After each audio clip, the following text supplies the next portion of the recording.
This is a Kienzle that came to me in a bit of a mess. Well, you see how grubby everything is, but it came to me in bits. That was the wrong arbor. I've turned that down and turned that down and the shoulder down very slightly, so it'll fit. It looks like it had a hard life. There was one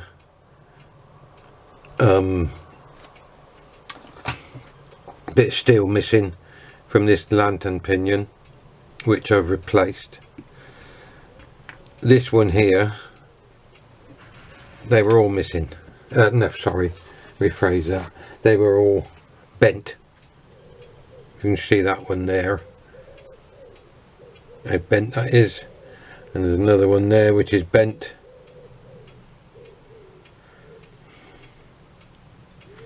So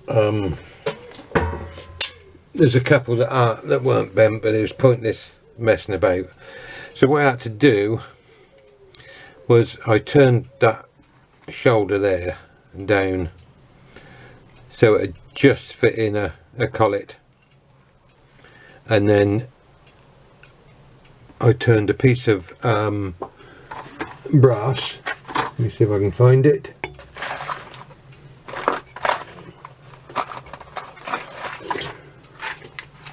It's here somewhere, I know it is.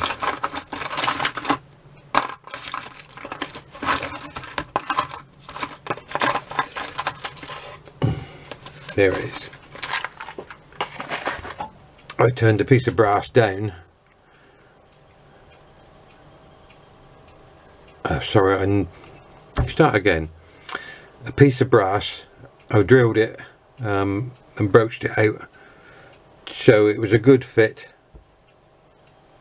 for this pivot. That I put in the tailstock. That was already fixed in the headstock in a collet. And then what I did was turn the back edge off to be able to get the damaged pins out. That might be better to see now. Once I got the damaged pins out, then I cut some new ones, put in there, but then it was, how was I going to hold it, because stop them coming out, because there's not enough, hardly enough room to stake the bit of brass to stop them coming out. So what I did was make a sleeve that was a press fit over the top, because there's plenty of room there, and you can just see that's the sleeve that I put over, so it's a nice tight fit, and that'll stop the leaves coming out. The other thing, both pins have broke, and I had to get this anchor off the arbor so I could punch the old bits out, and then I used showing pins as pins for the pallet, or pin pallet, whatever you want to call it. I don't know what you call it. So now it's just a matter of getting everything clean. Now you can see how grubby it is. It just needs a damn good clean, and we'll go from there. Oh, the other thing is this is the back cock off it, but the saddle's missing off the top, so I'm going to have to make one of those. I'm fairly sure it's a Kienzle. The plate number, can't remember now. Let me get the book out and have a look. Uh,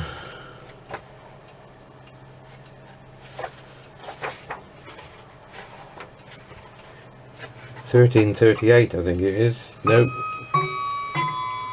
No, 1385, but there's also 1387, which is almost identical apart from the writing. Well, that hasn't got any writing, all it's got is a serial number. The only other possibility, if I can find it, was a Huber.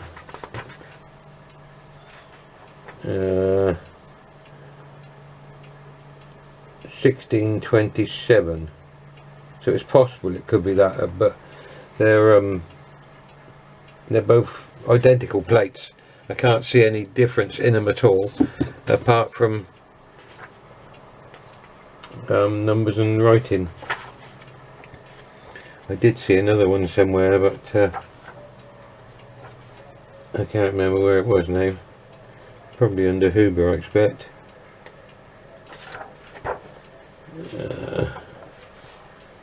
H.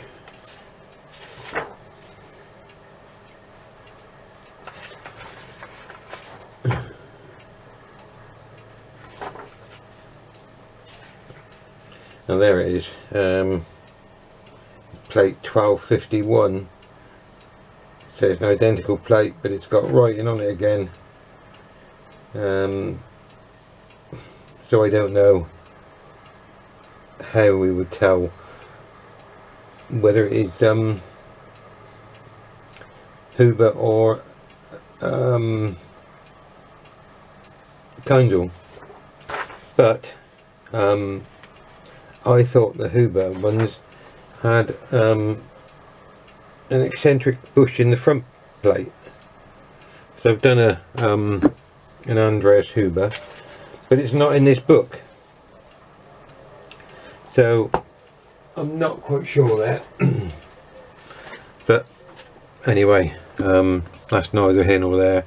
It's either one or the other, and it's got to be done whichever it is. So I'll bring you back when it's all polished up and clean and ready to go. Thank you. Okay, well, the first job I think is to face this off.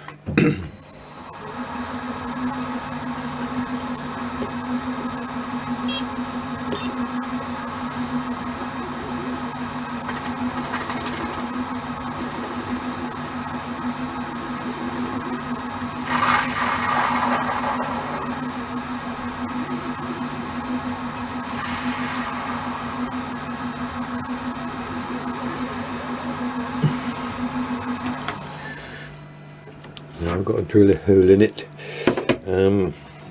According to my directions,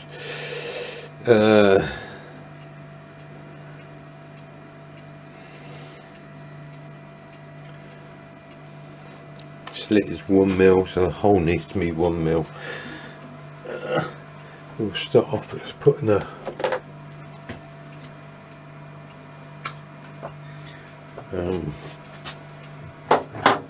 divot in it.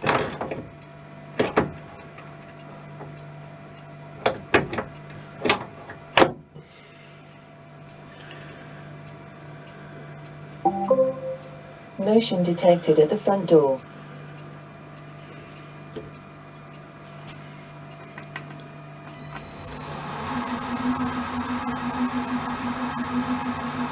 That way we know that the 1 mil's got to run true.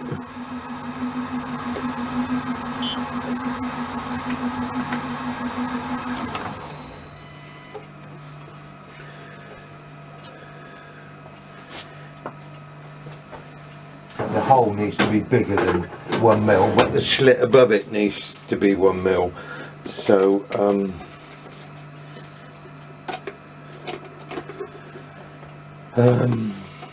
it might be easier because the hole has got to be 2.9, 5 mil deep, so I think I might just do that and then worry about the slit afterwards.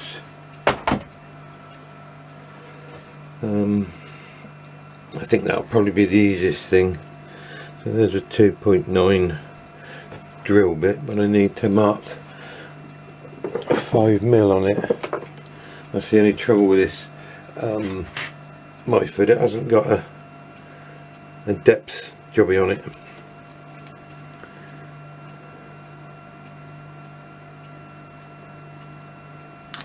But that's good enough, it's not super critical anyway.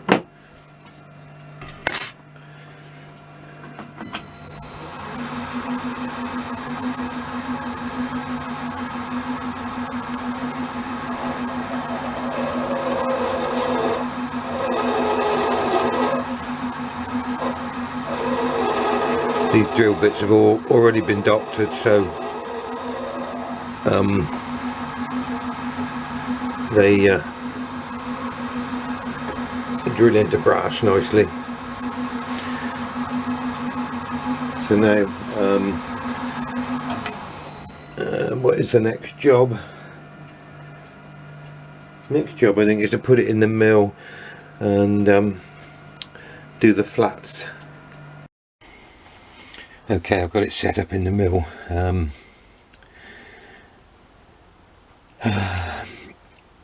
It needs to be 8mm long. Well, this has got a 10mm, so that's not a problem. It's an 8mm brass bar, and I need both the thickness after removing both flats 6.25, so that leaves 175. So basically I've got to take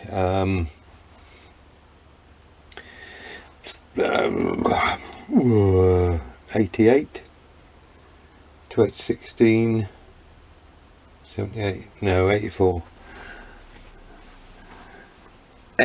off per side. So we'll get going and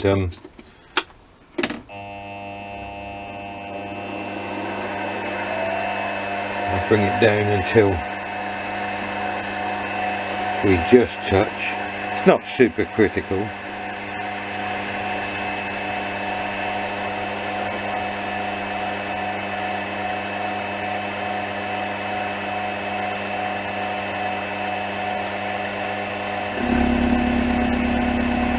Right now, 0Z.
And then turn it over and do the same on the other side.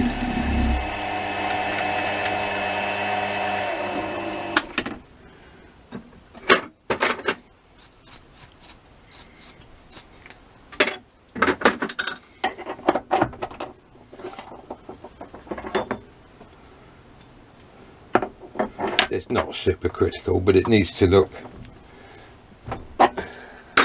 as close to the original as possible. Luckily I've got one that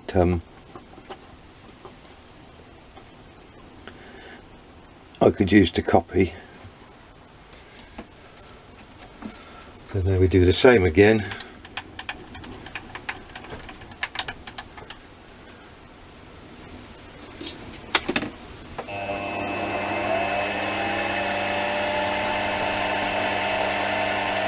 This mill's much quieter now. It's converted to belt drive. It was horrible when it was gears. It's only Walco's smallest mill, but it's good enough for what I want. Be surprised at what I've made with it. Make long dovetails for various things. So.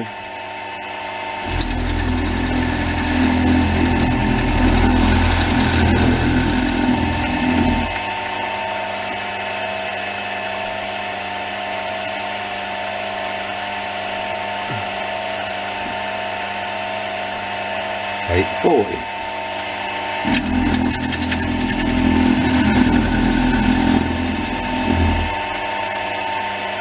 That's good. Next job is drill a 1.1 through hole for the pin, and then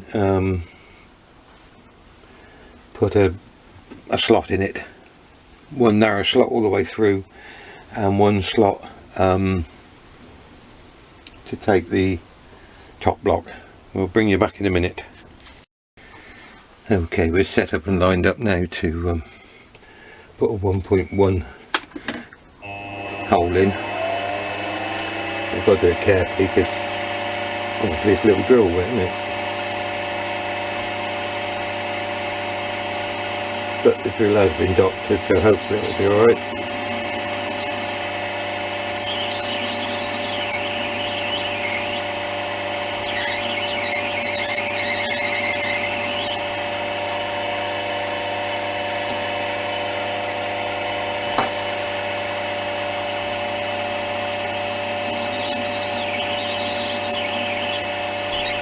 Again, I don't think the hole size is super critical. I suppose it would have mattered if it was 1.2, but I like to get as close as I possibly can.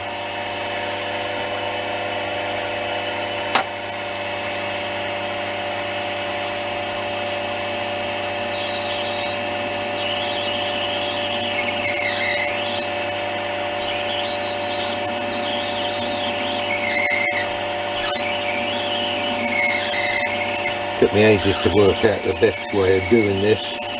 I'm still not convinced it's the right way of doing it, but at the end of the day, if the outcome's right, then that's good enough. But we won't know yet. Knocking everything over. Right, now we've got to do is put the slot in. We'll bring you back when we're set up for that. Okay, we're ready to put the slot in now. I only need to go halfway through this. I nearly cocked up and put it the other way, but the brain came alive just beforehand. I got it centered by putting the blade underneath and using a piece of paper as a separator till it just pinched, then done the same on top and halved it on the DRO, so we're in the right ballpark.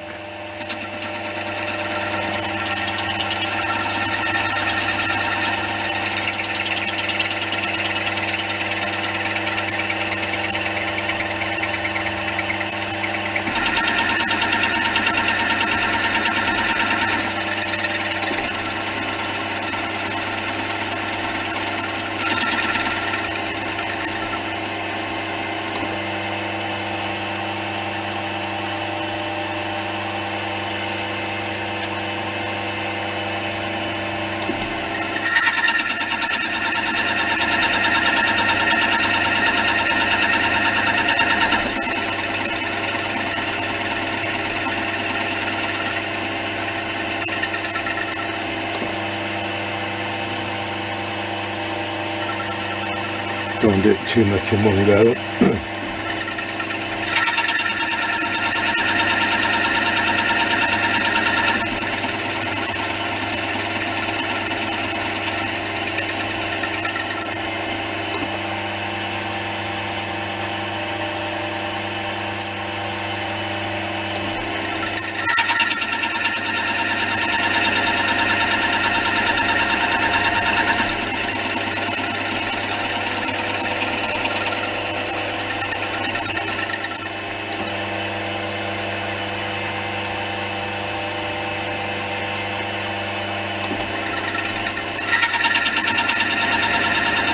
I don't want to do too much because there's a lot of stick out and I can't really support it anyway. Well, saying that, I could have tilted the head over, but that's a lot of aggravation to set it back up again, so I don't really want to do that.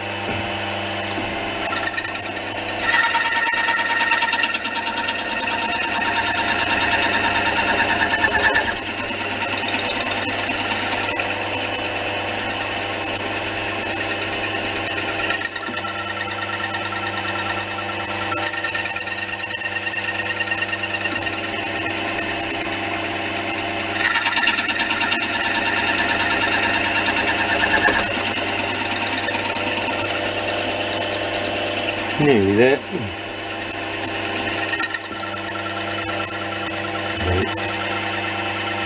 Keep trying to adjust the Z axis and don't want to do that. Just let it cock everywhere.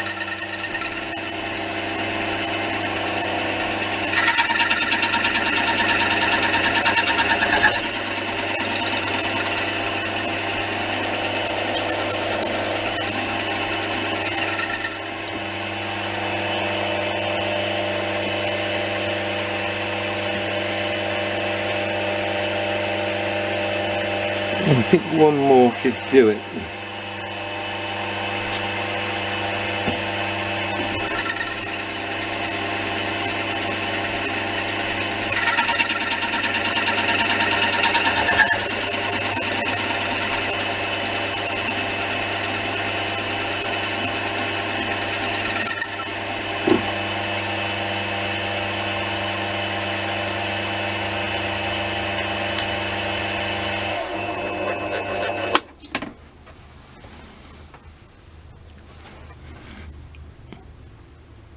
Yeah, it looks pretty central. So now it's got to come back out of there and be cut off, put back in, and a wider one's got to be cutting it for the top block. I'll bring you back in a few minutes. I forgot to turn the camera on, silly me. What I've done is used a small end mill to put a row of holes in first. Now I'm going to hopefully try and come back through it without breaking the end mill. Don't want to do too much in one go.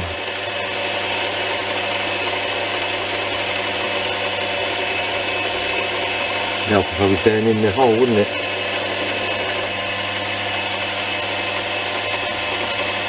That's better. It's cutting something now. Probably going to have to finish it off with a file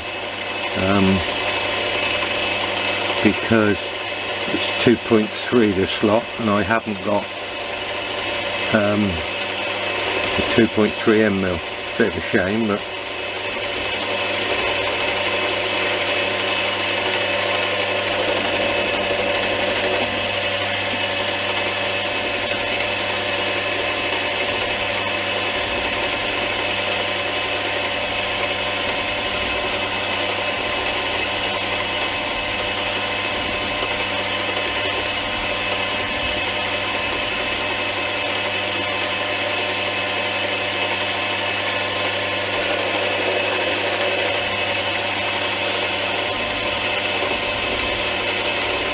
you've got to be very careful with these very small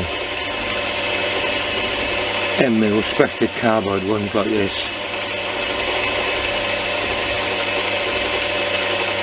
Try and give it too much in one go and it will shear it off.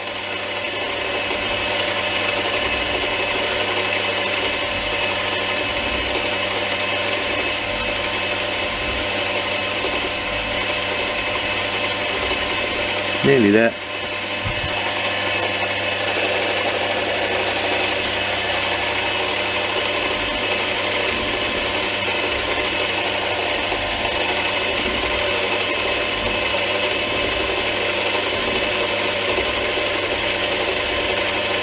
once I've done this, I'll take it out and turn it over, do the other side. But I don't think there's any need for me to show you both, is there?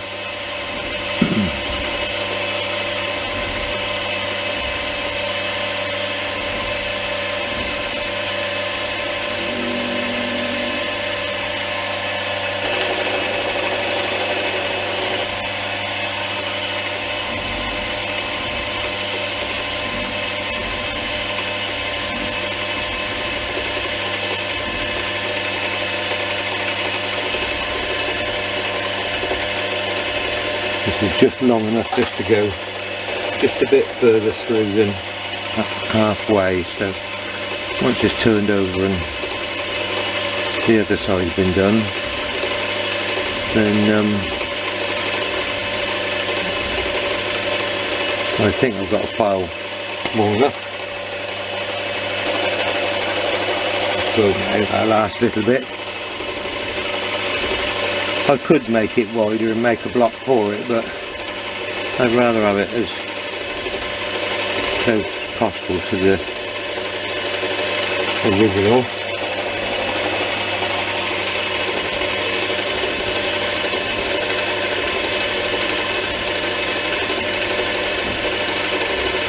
Must admit, it's nice using this mill now. It's no,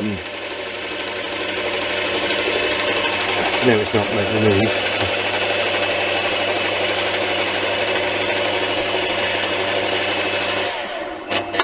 That's it.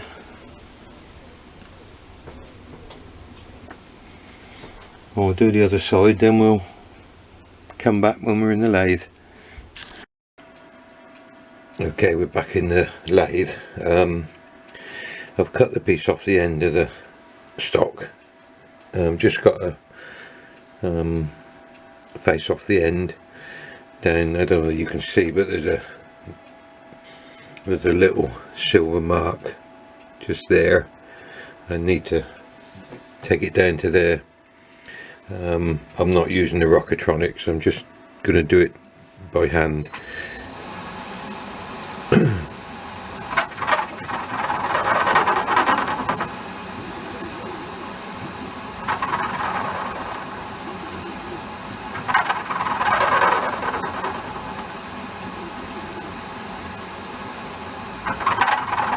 Not a really strong grip in the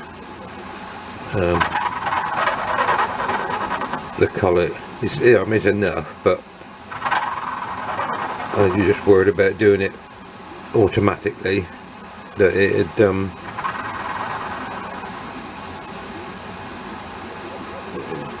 might not cut nice because it's only a very small sort of area.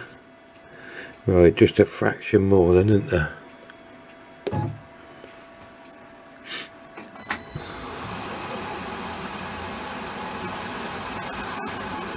No, fraction more still.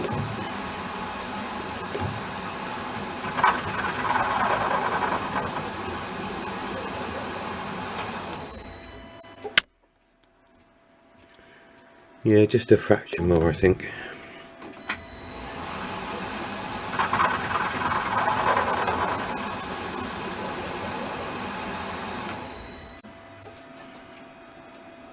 Still a fraction more.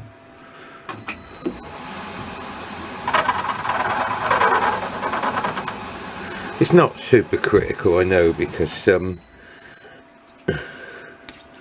nobody's going to notice the difference between one and the other because they're not going to be sat together. But and the other bonus is that there's in the book there's no torsion spring set up for length and everything, so it's not that critical. But as I said before, I like to get it as close as I can. There we are, all done and finished. Well, say finished, I just got to run a file through the slot there, and hopefully that should be it.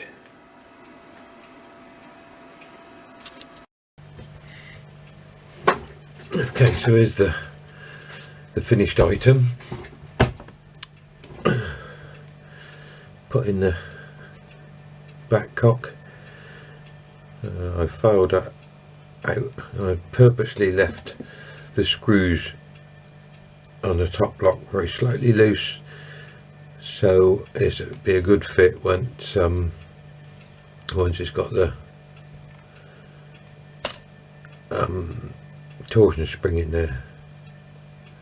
But most people wouldn't know that that is not an original saddle. So I hope that was helpful to people. I'll bring you back when the clocks were back together, because there's no point in me showing you all that because you've seen that so many times. I just show you the finished article.